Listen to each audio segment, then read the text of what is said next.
संत और भगवान से कुछ मांगने की ज़रूरत नहीं पड़ती। वो जो उचित होता है उसे वो उचित समय आने पर स्वयं ही दे देते हैं। नमस्कार दोस्तों, मैं मीता मिश्रा बाबा नीम करोली के इस भक्त परिवार से आपके सामने एक और बाबा की लीला लेकर आई हूँ। जी हाँ दोस्तों, बाबा की लीलाएं तो बहुत सारी हैं। बाबा के लिए कुछ भी वर्णन करना हम सबके बस में नहीं है। हमारे पास वो शब्द नहीं है जिनसे हम बाबा की लीलाओं का वर्णन कर सकें, क्योंकि बाबा की लीलाओं को कोई नहीं कुछ कह सकता और किसी के पास वो शब्द नहीं है। बस बाबा जब चाहते हैं तब भी हम उनके बारे में कुछ कह सकते हैं, कुछ कह पाते हैं।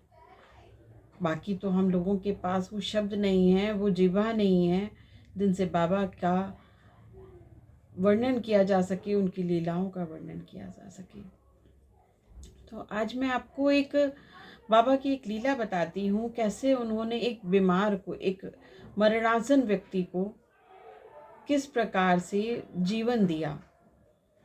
बाबा की एक भक्त थी जो श्री दिवाकर जी, जो उत्तर प्रदेश में रहते थे। उत्तर प्रदेश परिवहन में वो स्टेशन इंचार्ज थे। तो एक बार उन अपने घर में वे बहुत बीमार हो गए और आधी रात में उनकी जो स्थिति थी वो बहुत ही शोचनीय हो गई। बहुत ही चिंता हो रही थी उनके पूरे परिवार को। बहुत ही खराब स्थिति थी रात के आधी रात के वक्त में उनकी। किसी डॉक्टर को बुला पाना उस समय संभव नहीं था, क्योंकि उस समय उतनी सुविधाएं नहीं थी वहाँ पहाड़ों पर। तो दिक्कत बहुत ज़्यादा थी। घर के सारे लोग बहुत परेशान हो गए। उनको घेर करके पूरा परिवार ही खड़ा हुआ था और उनकी दशा जो थी वो बहुत ही क्षीण होती चली जा रही थी। उनकी पत्नी बहुत ही परेशान हो चुकी थी। उनका दिमाग काम नहीं कर रहा था, उनका मस्तिष्क बिल्कुल भी काम नहीं कर रहा था। तभी अचानक उन्हें भीतर जो बंद कमरा था वहाँ से उन्हें बाबा दिखाई पड़े। बाबा नीम करोली महाराज उन्हें जब दिखाई पड़े तो वो किसी दवा की तरफ उंगली करके इशारा कर रहे थे कि ये उसे पिला दे। उनको कुछ समझ में नहीं आया, दिवाकर जी की पत्नी को कुछ भी समझ में नहीं आया। ना ही उन्होंने उनको प्रणाम किया बाबा महाराज को, नहीं कोई अभिनंदन किया। बस उनका जो मन था वो उठी और उस दवा को, उस स्थिति में वो उनका जो मानसिक संतुलन दिमाग का नहीं ठीक हो रहा था, इस टेंशन में वो उठी और उस दवा जो बाबा जी ने इशारा करके दिखाई थी अपनी उंगली से, उस दवा को उठाकर उन्होंने अपने पति को एक ज़्यादा ही मात्रा में पिला दिया। अब जब वो दवा उनके पति को पिला दी उन्होंने, तो उसके बाद उनके पति एकदम से उत्तेजित हो गए और अंट शंट कुछ बोलने लगे, कुछ चिल्लाने लगे, बोलने लगे उल्टा सीधा। तो वहाँ पे जो भी उपस्थित लोग थे उनके परिवार के, उनकी पत्नी को ही दोष देने लगे। वो बेचारी क्या करती, उन्हें तो खुद कुछ नहीं समझ में आया था। उनको लगा कि बाबा ने प्रेरणा दी है इस दवा को पिलाने की और उन्होंने उनकी प्रेरणा से उस दवा को पिलाया था। किसी तरह खैर समय बीता, सवेरा हुआ और सवेरा होने पर जब डॉक्टर खजान चंद्र जी बुलाए गए तो उन्होंने उस बीमार से, उस दिवाकर जी से उनके बारे में पूछा, उनकी स्थिति के बारे में पूछा, उनको उनकी सारी परेशानियों के बारे में पूछा और दवा की उस शीशी को भी उन्होंने देखा मंगा करके कि वो कौन सी शीशी थी, कितनी पिलाई, क्या हुआ।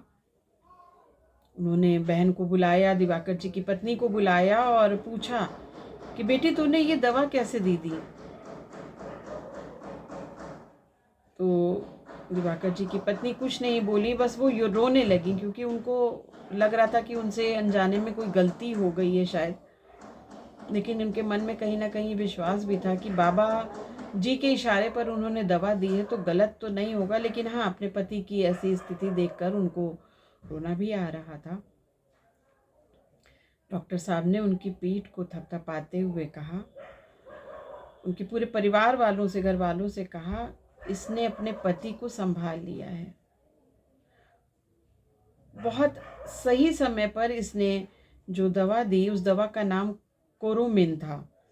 उस दवा को दी, यही एक दवा उस समय देने की ज़रूरत थी, वरना इनके पति का बचना ही संभव नहीं था। बहुत ज़्यादा दिक्कत थी उनके पति को, और ये दवा जो इन्होंने दी और बिल्कुल उचित मात्रा में दी, इस दवा के देने से इनके पति अब ठीक हैं और धीरे धीरे पूरी तरह से स्वस्थ हो जाएंगे। तो आप लोग बिल्कुल चिंता मत करिए, सब कुछ ठीक है। तो देखिए किस तरह से बाबा महाराज उस समय प्रकट हुए, और उस समय सिर्फ उनकी पत्नी को, दिवाकर जी की पत्नी को ही बाबा महाराज दिखे, और जो बाबा जी ने उनसे कहा वो सिर्फ उन्होंने ही सुना। वहाँ पे पूरा परिवार इकट्ठा था, सभी लोग थे, मौजूद थे सभी लोग, लेकिन किसी ने ना बाबा महाराज को देखा, ना उनकी वाणी सुनी, ना कुछ सुनाई पड़ा किसी को। बाबा महाराज वहाँ आए और उनको प्रेरणा दी कि ये दवा जब अपने पति को तो पिला देगी तो ये ठीक हो जाएगा, और उन्होंने उनकी प्रेरणा से दवा भी दी, और उचित समय पे, सही समय पे उनका इलाज भी हुआ। तो इसीलिए कहा जाता है कि संत और भगवान से कुछ मांगने की ज़रूरत नहीं होती। जो उचित होता है और जब सही समय होता है तो वे स्वयं हमें वो दे देते हैं। ईश्वर पर भरोसा रखिए और अपने विश्वास को कमज़ोर मत होने दीजिए। जय बाबा नीम करोली महाराज की जय। सिया राम। अगर आपको ये कहानी अच्छी लगी हो, बाबा जी की ये लीला अच्छी लगी हो, अगर आप भी बाबा नीम करोली महाराज से जुड़े हुए हैं, उनको अपना आराध्य मानते हैं, तो इस कहानी को लाइक करके कमेंट में जय श्री राम लिखना मत भूलिएगा। तब तक के लिए आपसे विदा लेती हूँ, फिर आऊँगी बाबा की कोई नई लीला लेकर आपके सामने।